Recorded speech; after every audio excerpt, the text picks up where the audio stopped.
I'm great, Nick. How are you?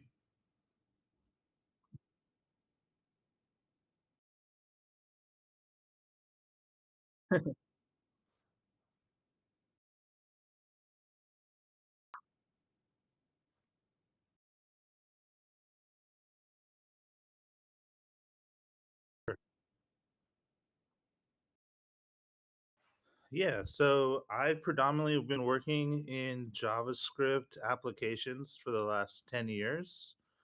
I think most recently and most relevant, I was working on a JavaScript framework called Gatsby for about, honestly, from inception to death.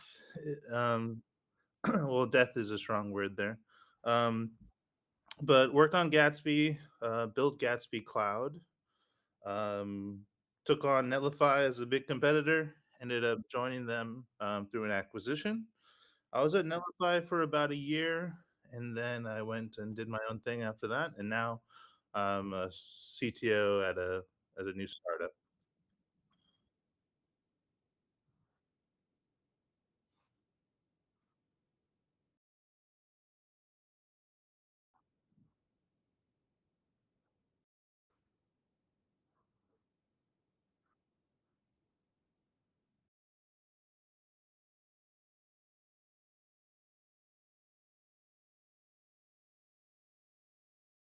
Yeah.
Yeah.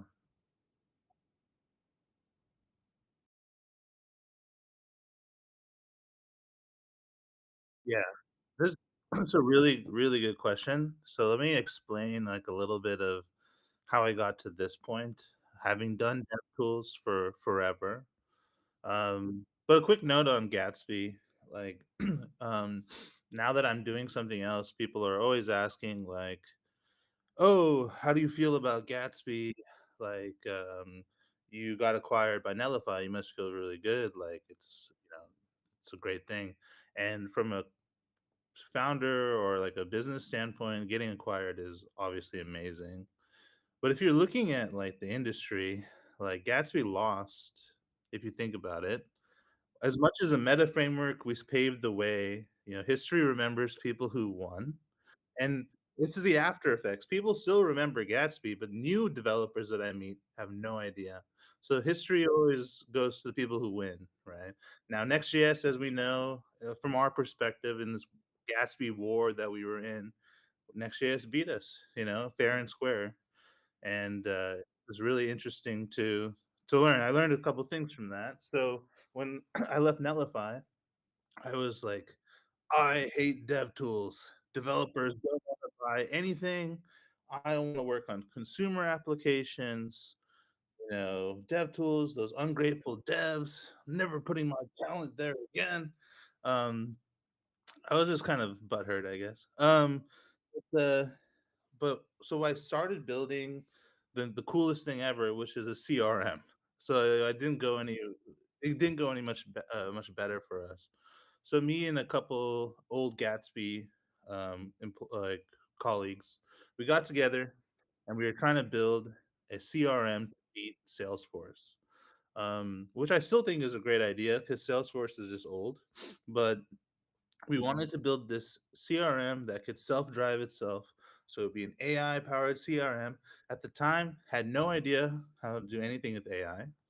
So we built a CRM instead of the AI CRM, which you would think like people should build the CRM second. It's a solved problem. But we were just like, we don't know anything about AI, so we should probably just build the CRM first while we like bide ourselves some time. When we went to go and raise money for the CRM, we got rejected like pretty much every rejection under the sun, right? And in Silicon Valley, when people reject you, they're like super nice. They're like, "Oh, we're just not there yet," or like, "Oh, you guys, you just need to keep working on it, and maybe we can keep chatting about it." So we got rejected. Every VC rejected us. So then we started building the AI features. Yeah. We noticed like this is not the same experience as using a meta framework in React, right? Where you may not know React, but if you use this framework, like you can still get the job done and you kind of learn along the way, right? Yeah. That was like the benefit of these frameworks. AI doesn't have a framework like that. AI just it leaves you to your own devices. So we started looking at that. We started having to put a lot of these like complex AI pieces of the puzzle together. And then that's kind Yeah. of when we realized like, oh, I guess we're doing dev tools again because this ecosystem is really bad, and I think there's an opportunity here. So we pivoted the whole company to building AI dev tools, which is super ironic, but that's where we are.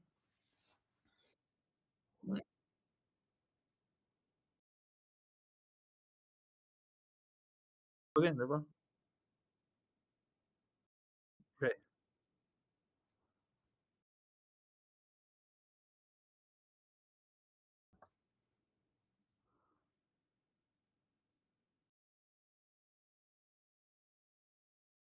Live streaming. All right.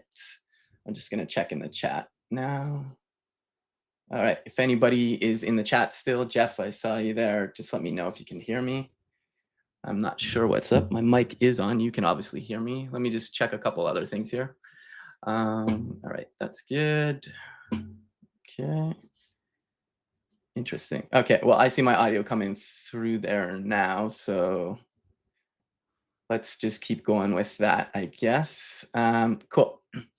All right. So yeah. So let's continue. Yeah. So there's you're working on an AI agent framework, and I guess there's a lot in there, like you said. I guess what differentiates, like, or you know what I mean?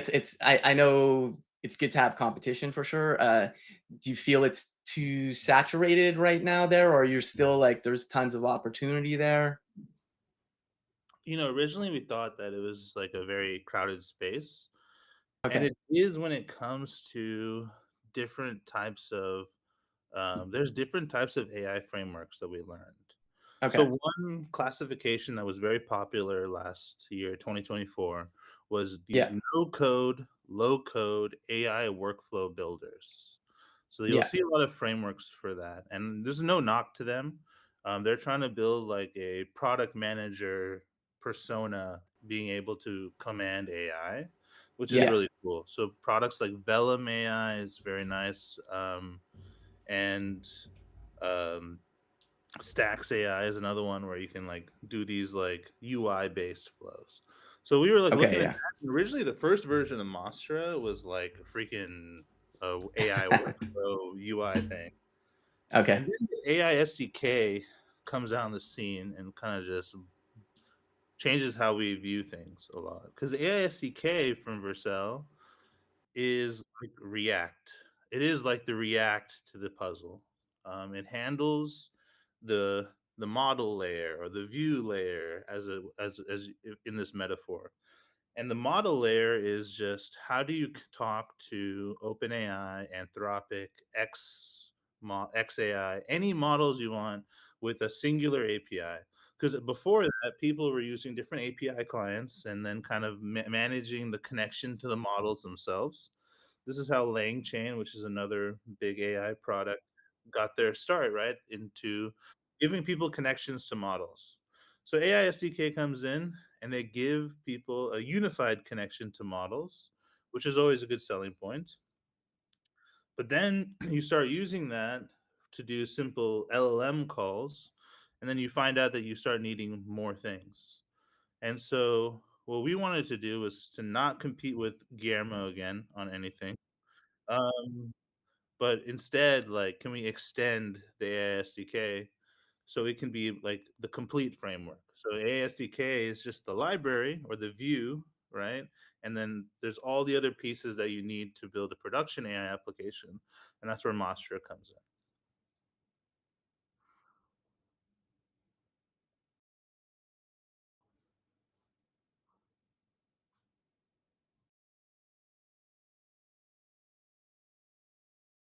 We actually were able to fundraise a little bit of money before we entered YC, and we were able to hire like three more people. So we have like a squad now, able to work on it. Cool. Yeah. Nice. Okay, cool. I think I sorted out my mic. I don't know what happened with my mic. It's like I've got my work computer now, and I stream for these streams. I stream on my own computer, and clearly something changed. So I'll definitely check that out after. But uh, I can see my audio coming in now in the stream, so that's all good. Um, cool, cool. Yeah, I guess so. You obviously got a lot of experience in the dev tooling space. Uh, you know, Mastra has a CLI and stuff. It's TypeScript first, which I think makes a lot of sense. There's like I'm actually seeing a lot of push toward. I mean, I've been using TypeScript for a long time now, since like 2015, like early days with React. But in terms of like anything AI, like obviously Python is pretty prevalent, but I'm starting. Well, it's also probably because of my own little like web dev tech bubble, maybe. But there's a lot of people going more towards TypeScript, and it makes sense. You've got your types. You can, there's structured output and stuff. There's a lot of like niceties you get with it. There's also like OpenAI, for example, pretty much uses Zod, and like so that's pushing that kind of validation. And I know there's like standard schema now, so other stuff like Valibot maybe. But so uh, so the technical choice there, I think, makes a lot of sense. Aside from TypeScript under the hood, what else is kind of part of Mastra? Yeah. So to build an AI application at scale, you first start off with your LLM. And if you have an app that just calls an LLM like OpenAI, you have successfully built your first AI application, right? Because it Yeah, talks to OpenAI. But then soon you start wanting to have your AI be able to call functions like tool calls. And for those who aren't in the AI space, is just a function that can get yeah, called by an agent, right? And so you need to be able to facilitate that. The minute you add tool calls, things get more complicated because now tools could have any number of response times, right? And if you're in a hmm, serverless environment, as we all might be, now you get more dangerous because you're hitting function timeouts and stuff. yeah, Okay, but totally. let's just say now you have a AI that has tool calls. You have a better AI application now. Good for you. But things could get even more complex. Maybe you need a knowledge base. Maybe you need to do some type of, RAG, right? Retrieval augmented generation, Yeah, where you need to store data and do semantic search. Okay, well now your AI application is still an AI application, but it's got more complex. And then we can add another layer, which is agentic workflows. You need that for an AI application, and then yeah, another thing on that, agent memory, and then the list goes on of all the primitives that you start ballooning as you yeah. start scaling. And so Mastra implements every primitive as a composable piece, right? So for Okay, example, we have this thing called memory. It allows your agents to remember things. And we implement it in different types of flavors, right? We have a Postgres flavor, a libsql flavor, Upstash, etc. okay, So in the primitives, people are developers, so they also have a religion against for their databases, etc. So we want to yeah, make sure every piece of the puzzle is swappable for people's preferences, but the okay, main API remains the same on how to do the primitive. okay. Gotcha. And And I stole the whole primitives thing from Netlify. Like, we were doing primitives when we were there yeah, to establish, like, patterns. Thought it was a good idea, and it actually worked out because people understand that AI has primitives. So yeah. No, I think it makes total sense, you know. Uh, One thing I'm curious about the AI landscape is, and we'll definitely talk about Y Combinator in a bit here, but you know, in a serverless context, because like I worked when I was working at open source after Netlify, I didn't build out the infrastructure for our AI, but I was working on the leading front end over there. So built out the chat application, and you Mhm. have readable streams coming in, and because these things can take time because they're non-deterministic, it could take 1 second, it could take 20 for whatever reason. How does that fit in with serverless? Because when we were at open source, we had a Kubernetes cluster where we had serverful stuff Yeah. running. And I'm curious if like Mastra offers serverless, but maybe under the hood there's serverful stuff, or is it a mix, or just curious there. Yeah, that's a really good question. Really good question and a good observation. So let's just say you're building AI application with or without Mastra, and you're gonna Yeah, deploy it to Netlify, for example. Well, by default, Netlify functions have timeouts. And if you want them to be longer running, you have to use background functions, and you kind of yeah, have to cobble together a serverful thing with serverless components, right? And that is still the case until Netlify changes compute. But let's just say that's yeah, the case. Then you go to Cloudflare, and Cloudflare uses like this thing called V8 isolates for yeah. their workers. So if you're running Node, and I don't know if you can cuss on here, so I'm not going to, but you're effed. If you're You trying to can, use but Node and you're running things on Cloudflare, and now you have a bunch of Node dependencies that you found from like scientific libraries, etc., you're yeah, gonna have some compatibility problem plus bundle size problem. And if you see Vercel, they kind of looked saw this problem emerging and changed their whole compute structure, which is why yeah, they did Fluid, right? So now they can yeah. run servers. It seems serverless to you, just so you can run AI stuff. And I'm pretty sure most people are gonna like most providers are gonna change somehow to that.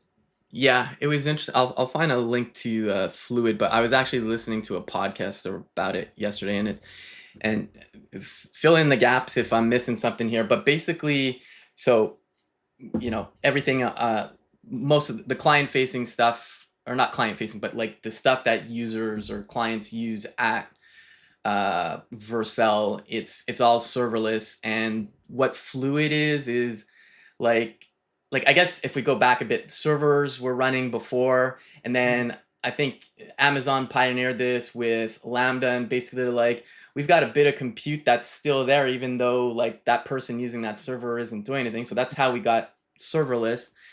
And then they kind of also realized, well, even in a serverless function, which is executing something, there's still compute available. And I don't know all the technical aspects, but basically, you have one request, kind of like you had happening in a serverful context. You can do another request, and the fluid compute somehow manages that, and you end up with a smaller bill potentially. Maybe not a smaller bill because you're using more compute, but it's just Yeah, using every last drop of it, yeah. and they have some kind of infrastructure to handle that. That's So pretty much how it really works. Like I don't know Vercel's underlying architecture, but I can tell you that they're probably running servers yeah, and because they promise there's no cold start problem. Yeah, because they yeah, have pre-baked servers, duh. And then they have this, you know, I met Tom Aquino at the Vercel office like last week. We were there okay, for the YC event, and I asked a pointed question, which is like, why is Next.js so complex these days? yeah, And he gave a great answer on how like they screwed up with for next 14 and how they're trying to do better and stuff. But the okay, real thing for them was like AI is like huge IO loads. Like it's a completely different game than serverless functions. yeah, So that's why we have to change our whole approach to compute, which is why Fluid will save a lot of people money for high IO operations and hmm um, honestly, they're talking to a bunch of YC founders. A lot of them are like 19 years old. They don't even know what IO means yet, but like, yeah, they know how to market themselves very well to like say, hey, if you want to go on the edge, you can still do edge routing, but if you want to do real serverless workload, you can use Vercel. And it's really good marketing. The other like Netlify needs to catch up there, and then Cloudflare is doing a whole different game with durable objects and stuff. So it'll Yeah, be interesting to see. Mastra itself, we have a cloud product, obviously, because if I build Gatsby Cloud, I'm gonna build another one. yeah. We do our compute is like Fluid, but we didn't know about Fluid. We just built it that way. Um, so yeah, it's by default like Okay, server, cool. but serverless to you. Yeah, yeah, no. It's always the funny thing where serverless is such a weird term because like obviously we know there's servers there, but I guess yeah, to your point about like it makes sense that they had to pivot because AI is just completely different ball game. And I'm where I'm at now, I'm at Pomerium, we're like a security company, and I'm really it's nothing to do. It's web dev in the sense that it's more at the your network edge kind of thing. Mhm. But I've been listening because I have to ramp up on Kubernetes. Basically, is what I'm getting at, and I've been listening to the Google podcast about Kubernetes, and they were talking about how Kubernetes has really great abstractions, which makes sense because you don't need to care about like where this compute is coming from. You're just saying like spin up something or whatever. But they interestingly they've said they've kind of one of the hosts was saying they're kind of going backwards a bit in Kubernetes because of AI workloads. You actually need to know specific hardware you need.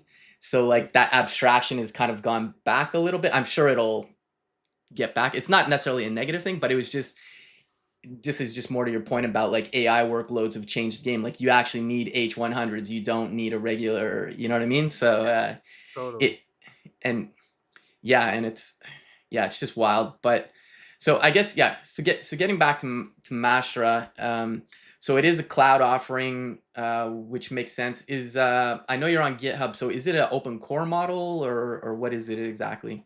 Right now, we're completely open source. Like the code, like our cloud code, like most.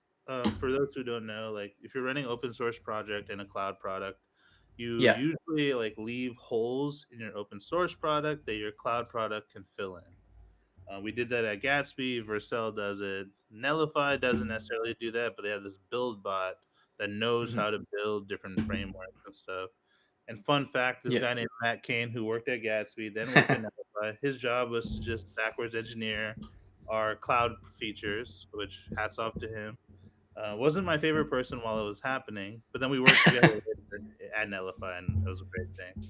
Um, so we right now are completely open source, aka you Okay. could self-host. And what we learned from Gatsby, this is another thing from learning from Gatsby, is like early on at Gatsby, people wanted to self-host. Yeah. And also like Netlify wanted to like partner up, like they wanted to be like a friendly. Hmm. At the time we were like, hell no, we're Gatsby, we're the shit, like we're not gonna do that. I don't want to do that this time around. Yeah. We want to hopefully friends with the major providers. So you can deploy to Netlify, you can deploy to Vercel, all those, and it'll be completely like great. Yeah. But when you deploy to us, it will be better, but not because we like mess with the code and like we're gonna Yeah. add features on top of the base offering. Yeah. So you can think of Master Cloud as like a runtime that you can put in any cloud. We just so Okay. happen to have a cloud for you, and then we're gonna add just AI features that will help the user do their job better. Because like compute and running cloud stuff is such a commodity, right? Everyone's Yeah. doing it. Totally. So where's the being unique there?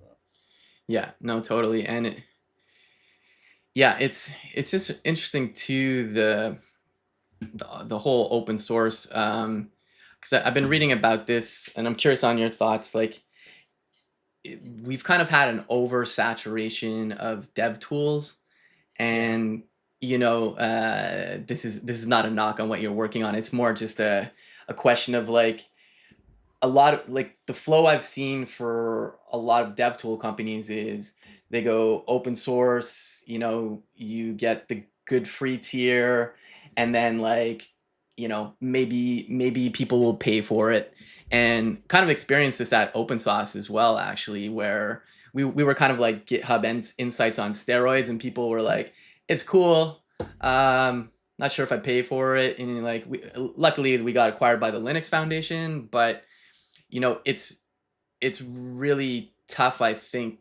especially right now. Like, I don't know if it was the pandemic that just kickstarted this, where people were like, everybody's bored at home, like, hey, I'm gonna make a dev tool, I'm gonna make a dev tool. But um, I'm curious how you're navigating that space. I guess is my question.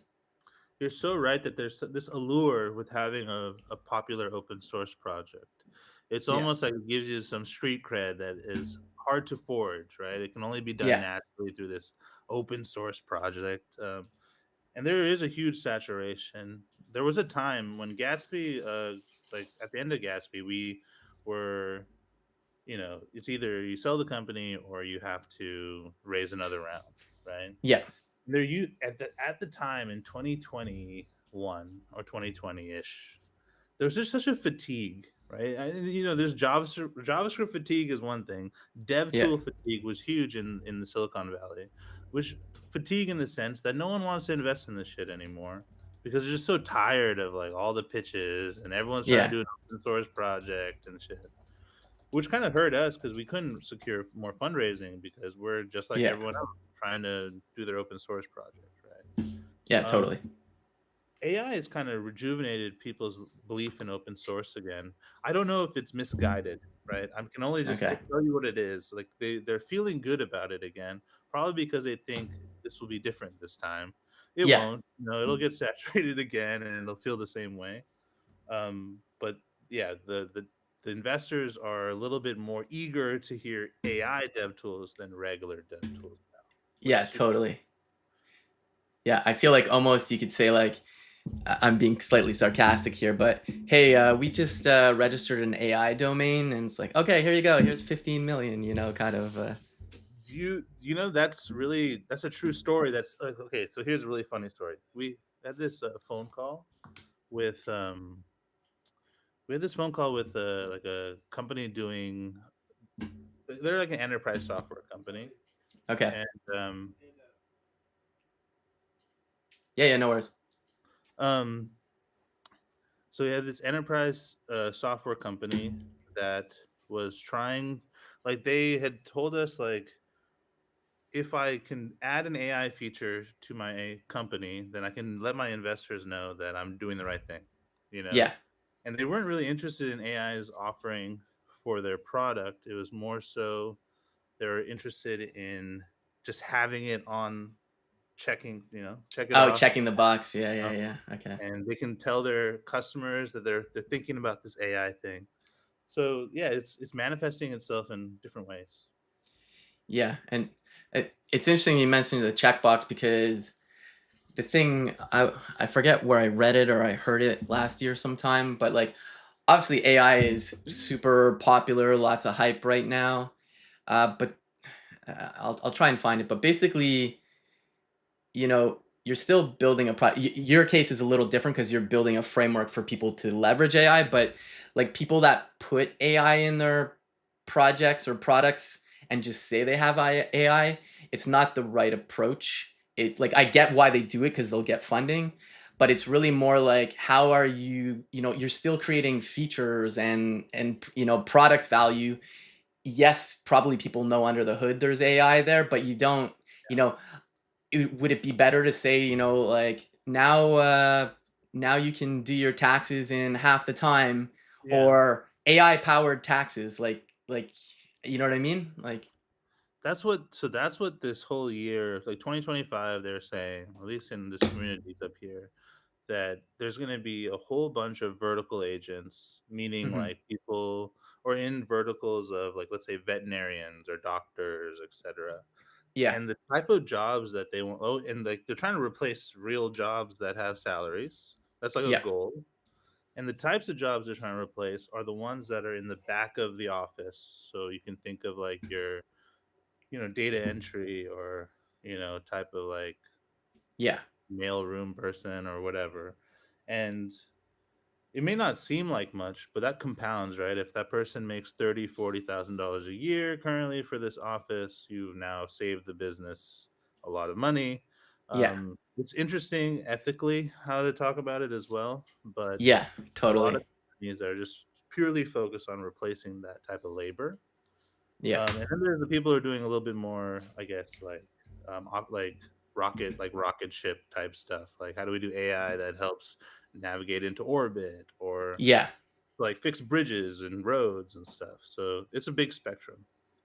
No, totally. And to your point about like, yeah, the ethical aspect and people losing jobs, it's like obviously it's sad if people lose jobs, but at the same time, it's like some jobs are gonna go away, but like new jobs will be created or like, people say like, oh, AI is taking my job as a software dev.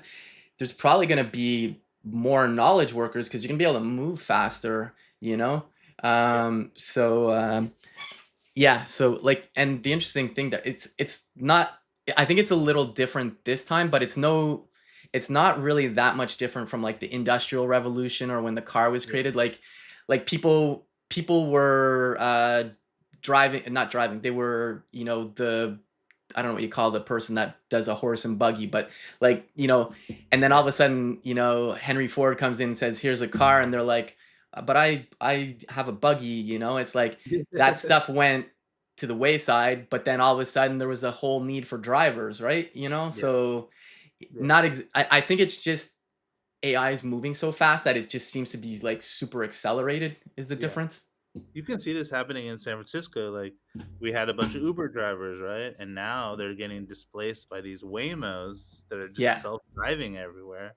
So, I mean, that's going to be a whole disruption that's waiting to happen. So, Yeah. there are tools that are out there that make me think that front end dev is cooked, like, Lovable or Bolt.new or V0 or something. But Yeah. I've used those products to build very complex things, and they break down like Yeah. eventually. So like to say that you have to have zero experience and you can just like do whatever is not true. But Yeah. you can Totally. build something crappy really quickly, like, for sure, you can do that, for sure, right? Yeah. But oftentimes, you have to jump in the code to debug, like V0 going off the rails or Bolt or whatever. They all go Yeah. off the rails eventually, so you still need to be an engineer to get yourself out of it, because No, it'll totally. go in an infinite loop of just leading you astray, right? That Yeah. happens a No, totally. That said, they are great tools. Like I actually purchased a Bolt dot new subscription. I actually am able to move fast on some things with it, but whether it's prototypes or not. Um, but this gets back to the point about like people losing jobs, and I like even though I've done a ton of front end and led front end in a bunch of places, I feel that squeeze as well. That front end is gonna become commoditized pretty quickly, and I say this in the context. I don't mean it to disrespect anybody that does front end because I'm a big fan of front end. It's just I think the same thing's gonna happen like the horse and buggy. So you're Yeah, gonna have and this is the part maybe we can touch on this, but like like people starting off versus senior people. Like I know as somebody senior, I can I basically use AI more like rubber ducking. Like okay, that's sure, good, but that's not accessible. Make sure this blah blah blah. And then eventually pull it all down and like you said, maybe even just debug it. And so like I don't think front end as a role is going away, but it's also there's it's just you're gonna have people who are really good at it and use these tools mhm. to just move super fast, I think. Yes, like, if you're a really good front-end engineer, okay, if you're a good engineer in general, and whatever Yeah, discipline of engineering you're doing, using something like Cursor or Windsurf or any of the models makes you a one man or woman CTO with a bunch of AI engineers that are working for you, right? That's how you can kind of treat it. Like, I yeah, like to say, like, my Cursor is like my junior engineer, and I talk to it like one. I kinda, like, teach it stuff, like, "Hey, make sure yeah, to look at this," you know? And I feel like I'm talking to a new grad that came out, but it's performing like one too, so it's okay, yeah, and sometimes I get frustrated and I almost scold it like I scold a new grad, like, "Hey, I'm really disappointed in this." Um, and it surprisingly does a really good job. So I think Yeah, you totally. if you're a really good front end person and you have like Windsurf or Cursor, you can just to become like 100x like wherever your skills are. And if Yeah. you don't know front end, but you have like some taste, right? You have like good taste in things, you can become pretty dangerous with Yeah. just AI tools. No, totally. I think the killer front ends are like people like my buddy Jay Tompkins, where he has like a good eye for design and he goes deep and like he must move so fast with AI tooling. It's Yeah, just wild. I heard Lee Robb from Vercel, he like does like 10 tabs open at once and he's just like prompting and he's multitasking, which is really sick. I don't have the patience to put up with all the tabs and how they're gonna go wrong, but if you do have that, you could push out a lot of work very quickly. Yeah, totally. Um, yeah, the only thing I wonder is like I mentioned this to people before, but it's like I'm really curious what the learning path is going to be for not just like people getting into software, but like just like education in general, because like Yeah. you know you're going to need to use these tools in the workforce regardless of what you do, but we still need to preserve, you actually need to learn some stuff too, and like I don't have an answer to this, but it's just I find this is like the tough nut to crack, like because the expectations are higher too now, because like, oh well, why didn't you ask AI, or like it's But for like children and like kids, like it's really interesting positive effect because for example, when I was growing up, like I love basketball, NBA, and I yeah, remember like I got into the NBA late, like I was in like high school or something. The internet existed, of course, so I remember Wikipedia existed. So anytime I had a question, I was like, "Who's this guy in the court? Let me look his up on Wikipedia." And I started yeah, learning like who the players are and what they're like, who's who. But yeah, now I see kids when they have a question, they go to Perplexity or yeah, Anthropic, and if they have that hunger for knowledge, they get to the point so they learn so quickly and also that you can like talk to you and like you can just like lay yeah, down in your bed, listen to stuff. It's like the ultimate educational tool for those who are hungry for knowledge. Like my yeah, co-founder's kid loves like just talking to Anthropic or Claude and just asking questions about birds and like learning stuff like which is really yeah. cool. There's also people who try to make the thing fart and do stupid stuff too, but the kids who Uh, are using it, it's really cool seeing it happen. I'll have to see if I can make Claude fart, or Perplexity.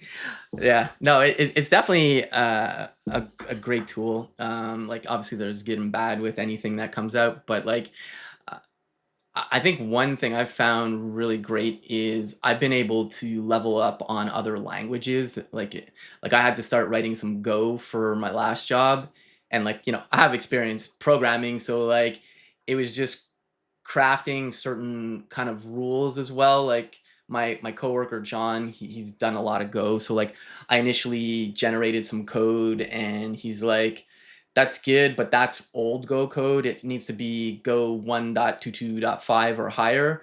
So then I just added that as a rule whenever I ask a question, and I also said like, if I write tests or if you generate tests for me, they have to be parallel. Like I just basically started building up this whole criteria, and then it gets back to context, I guess, but Yeah, giving as much info.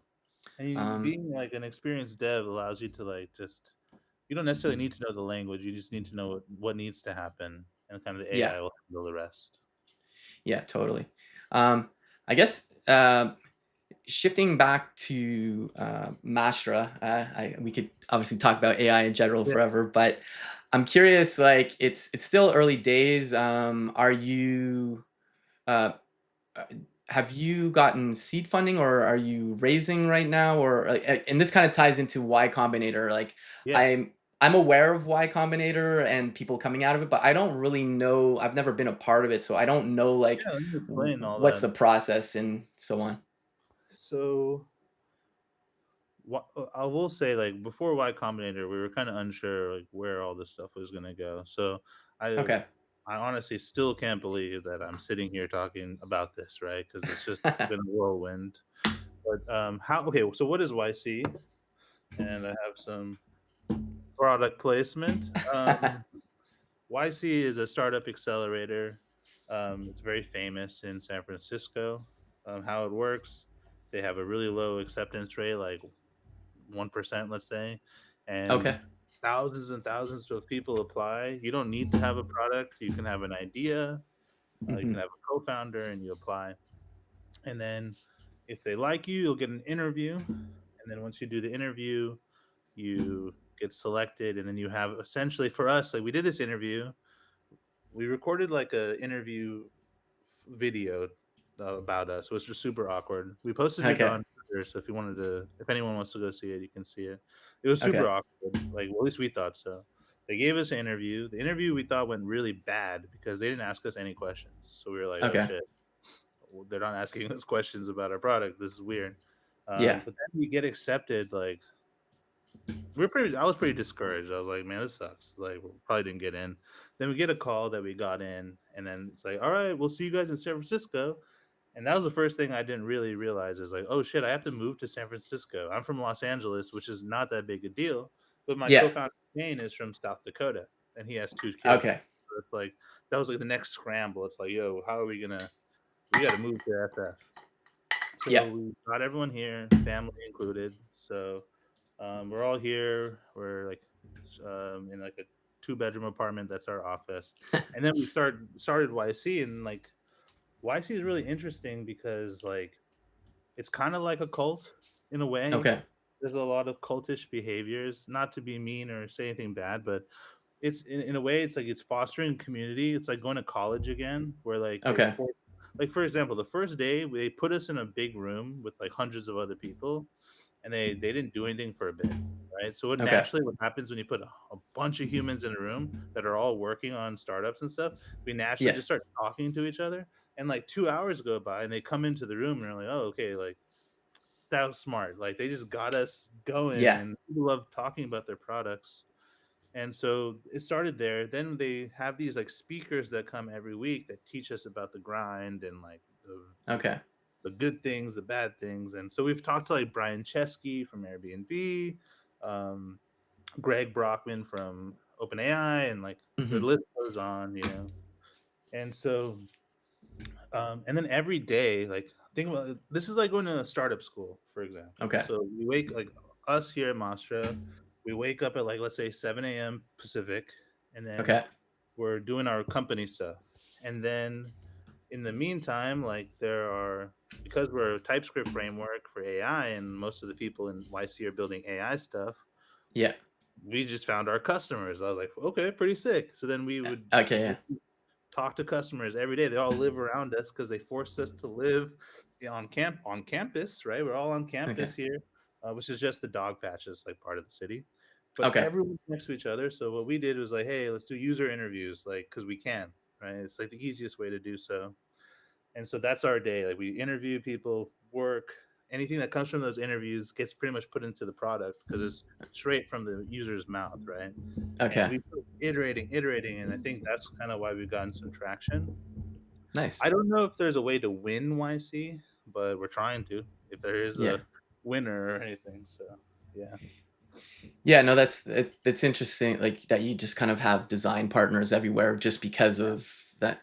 And I guess this is something, I guess, like, for people who work like, I've been working remotely since 2020, and so, like, I've noticed, I mean, it's not like this is news or anything, but, like, AI is, like, the hub right now seems to be San Francisco, and like a lot of roles, even if you are good for it, it's like there is that requirement to just be in person in there. And like I I don't know, if I was younger, maybe I'd say like, yeah, I'm gonna go do that if I didn't have a family or anything. But I guess is that, well, I guess you've got your founders and like your team already, people you already worked with, so maybe it wasn't as difficult. But I guess there's not a problem with hiring people, because even though there's a huge talent pool outside of San Francisco, people just gravitate towards San Francisco for AI right now, or if you're young and you're like impressionable, San Francisco, like you're probably gonna come here and you're gonna think this is the mecca and life is there's no other life than this. You Yeah. know, we're all a bit older. We've been doing this a long time. So when we came here, it's not like we saw stars or anything. Okay, yeah. I saw money bags to be honest. What what we have the disadvantage of we have a disadvantage and an advantage. Advantage is we are living in the moment, and because we're more mature, we take things as they come, right? Yeah. You don't celebrate wins too much. You don't get blackout drunk just because you closed one client. Like that's all many years ago. The disadvantage, though, is we have roots. Like as older humans, we have roots in the world, right? You can't Yeah. just break those roots, come to San Francisco, put your whole life on pause for 3 months. You have kids that probably have to go to school. Like you're taking a Yeah. big sacrifice for everyone in your network around you, your parents, your wife, Yeah. spouse, etc. And that's the toll that we're kind of paying. So every day we always say to each other, man, we hope this is worth it because a lot of people are sacrificing a lot of their life for us, even though we're the ones Yeah. getting to live our dream of being these cool startup guys, you know? Yeah. But if you're 19 years old, dropping out of college, coming to YC, sky's the limit, man. It's a young person's game. Yeah. Well, I guess on the plus side, like your family and your network believe in you, so like otherwise they would have just said, like nope. I don't know. Yeah, So, and I mean it's like it's not like it's your first rodeo either, like yeah. so yeah. But yeah, I There are YC founders. There's one that is 16 years old, okay. and there is a couple that are below 21. So whenever we have events, they have to have this one name card with like a little sticker that says they can't drink and stuff. Okay. Uh, so that's just a huge range, right? And there's an older gentleman as well, NYC, I think in his 40s. So a huge range Okay. of people. Yeah. Cool, cool.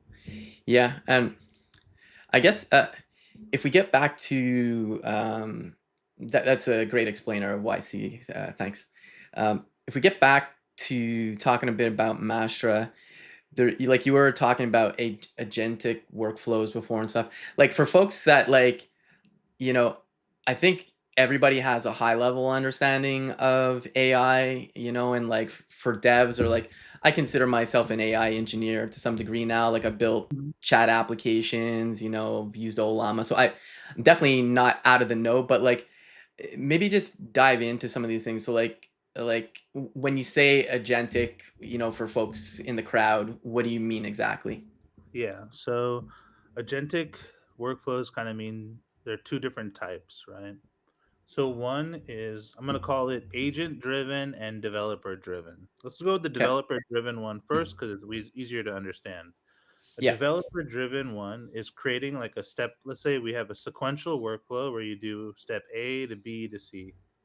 And in a developer driven workflow, the developer calls an agent or LLM in step A, Yeah. and then the developer has created step 2, right? They've defined it, and then they call an agent in there, and then they've also defined step C and done it. So it's developer driven. They thought about the Hmm. workflow and put the AI pieces in it.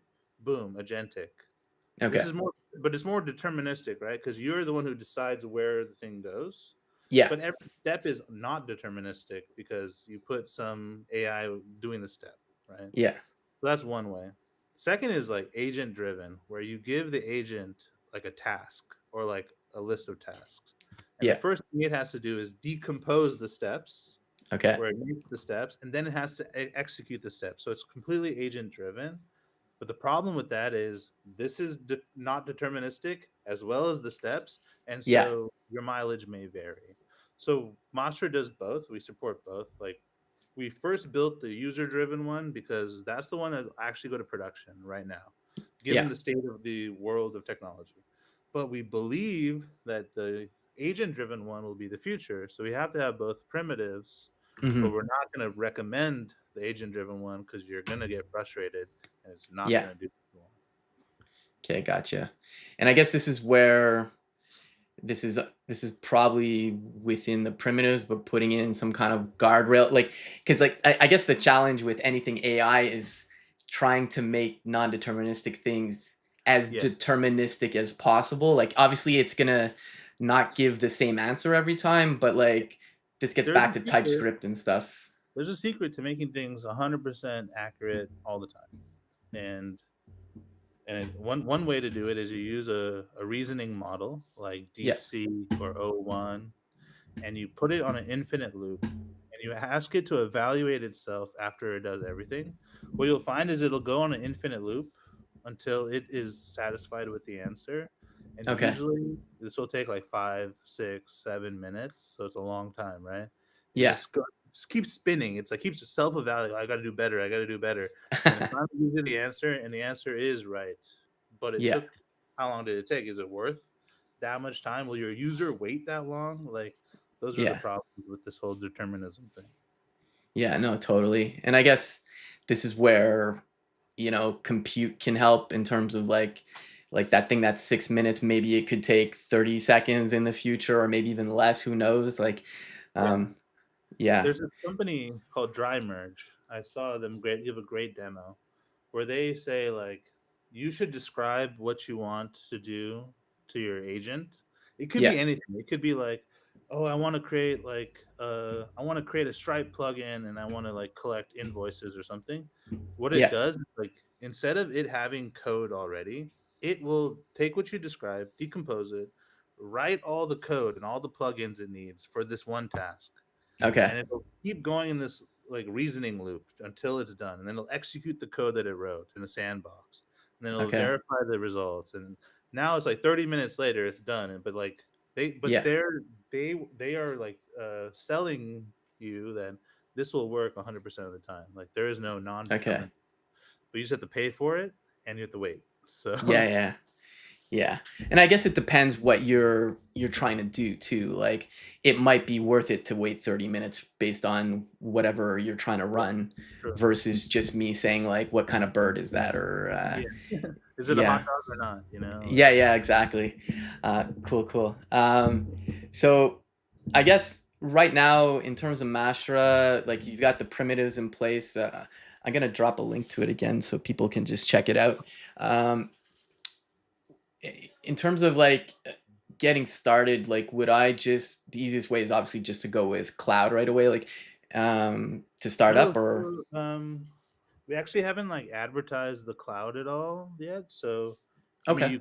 you could go that way, but like, there's no like documentation or anything. But the best Okay. way to start is npm create Mastra, and then it'll have like a nice tutorial, and then you kind of get Okay. right into the product. And we're actually throwing a workshop on Thursday, which is like the 20th. Yeah. So we threw one last week. We heard we didn't know workshops were back, but like workshops definitely work for this type of thing. Yeah. And so we're doing like an agent workshop. If you want to build your first agent with Mastra, you can come to the Okay. workshop, and then we'll teach you Yeah. everything. So that's been really cool. That's with Shane, right? Shane's given that, and last week we had like 50 people come, which is we did a lot of webinars and stuff at Gatsby. But to be this early and get 50 people on the webinar is pretty unheard of. Like, not Yeah, that's unheard pretty of, but impressive. just shows that AI is such an interesting topic. People want to go to a stupid webinar about it. Yeah. I'm gonna drop a link to the Masha workshop. Cool. I found the one from Shane on LinkedIn there. I'll Perfect. just pop that over on YouTube too. Um, yeah, I guess. Yeah, okay. So maybe we'll definitely check out the workshop if anybody's interested. So right now, if you're not really promoting cloud, is the idea that I just build my agent and self-host right now, for now, or Yeah, so we're gonna be launching our cloud like this week, right? okay, Which is cool, which will be very exciting. But um, it takes a while for people to trust new cloud products, as you know, right? yeah, So the rule is gonna be like go self-host until you feel that there's some like we're gonna do our best to convince you to use our thing, but we already know you're yeah, gonna go to Vercel or Netlify, like whatever you're used to first. So go do yeah, that, which is why we're not promoting it. But then once you find out that you did that, there's probably better things to do, and then we can come in and kind of at least try yeah, to sell you to come to our platform. yeah. And I'd say too, like when it's something open source like this, people are like "Oh yeah, I'm not gonna pay for it. It's open source. I'm gonna self-host it." And that sounds noble, but I think a lot of times the reason why people go with cloud services is just like, "Oh, I don't wanna manage all this," Yeah, you just want to do your work. You don't want to maintain the thing that helps you do your work. So like assuming it's a good offering obviously, but it's kind of a good so tactic too because a lot of people fail when they do self-hosting, right? They, yeah. like, try to do it, something breaks, they're like, "Oh, we gotta talk to someone," and then they end up moving to the product anyway, so Yeah, totally. may not be a Cool, customer cool. today, but maybe a customer tomorrow, you know? Yeah, no, for sure. And given that it's open source right now, I'm curious, have you had external contributors or is it just mainly okay, cool. Yeah, so it was very surprising. We've got a lot of people doing, like, docs related stuff, new type of, like, providers, like I was mentioning, we have different flavors for different primitives. So, like, Okay. someone coming in and saying, like, "Hey, I want qdrant," which is a vector storage I've never heard of, but Yeah, they came in, they, like, you know, did it in Chroma DB, like, so different vector providers and DB providers. So it's really cool to nice. see contributors this early. Cool, cool. No, that yeah, that's it's kind of funny. Say, yeah, Qdrant. When I worked at OpenSauce, we had GitHub interns. They're called Octerns, and one of them, after he left OpenSauce, ended up working at Qdrant doing Rust, I think. So, Nice. small world. But no, but that's super cool. Um, I'm wondering if, like, I know we're getting close to time here. It's been good talking about the product and YC and just kind of reminiscing on some old days. Um, if like Shane or somebody on the team's up for it sometime, if I know you're doing the workshops, but if anybody wants to hang sometime to just kind of like, Yeah. hey, let's go build something, I'd be totally I down think for that. you and Shane should do, like, a little pair programming thing. That'd be really cool. Cool, cool. I'll talk to him literally after this, and we can Yeah, get yeah, that. yeah. Yeah, I'm going on vacation soon, but and I got a couple conferences, but yeah, we Yeah, could set something up. Cool. I'm just gonna drop links where folks can follow you again, and also Mastra. It's been super cool, Abhi. Really appreciate you taking the time. I'm sure YC life is keeping you busy, yeah. so Well, I it's appreciate definitely coming on here, Nick. yeah, yeah. I started watching your show recently, and it's been cool. Oh, thanks. And Yeah, I like how, like, you've been really consistent about it too. Like, this is a hard game to be consistent at too. yeah, it's interesting because like I don't have a large following, but I've been able to get what I think are pretty high quality guests, and Yeah, I don't know, totally. but I got a little busy come the fall because like when we got acquired by the Linux Foundation, the TLDR is not most of the engineering team didn't go there, so uh, I ended up looking for a new role. But I'm working at Pomerium now. But it was kind of funny. Like at first, I was a little bummed because I haven't really been without work ever. Yeah. Uh, so I did some contract work just to keep myself from being bored. But it was actually really nice to be off for like 2.5 months. Like I was like, this is pretty nice. But obviously, got to pay bills eventually. Yeah. But cool, cool. Yeah, awesome, cool. Yeah, so yeah, yeah. Tell Shane to hit me up or whatever, and Yeah. we can get that up probably in the next month or something. And Yeah. Sounds good. yeah, check it out, folks. Mastra.ai. If you're looking to build out agents, go check out all the primitives they have over there, and check out the workshop with Shane. That is, you said it was Thursday, right? Yep. Thursday, 9 Cool. a.m. PST. Cool, cool. Awesome. Cool. And yeah, thanks everybody in the chat. And thanks for telling me my audio is off in the first 2 minutes because that would have been a lot worse if we had this whole conversation without my audio. Cool. Yeah, folks, we'll see you in the next one. Like I said, I'm on vacation and I've got a couple conferences, but do have a few guests coming up. I'll drop the schedule here. And yeah, thanks everybody. And Abby, if you don't mind just staying on for a second, and everybody else, I'll see you in the next one.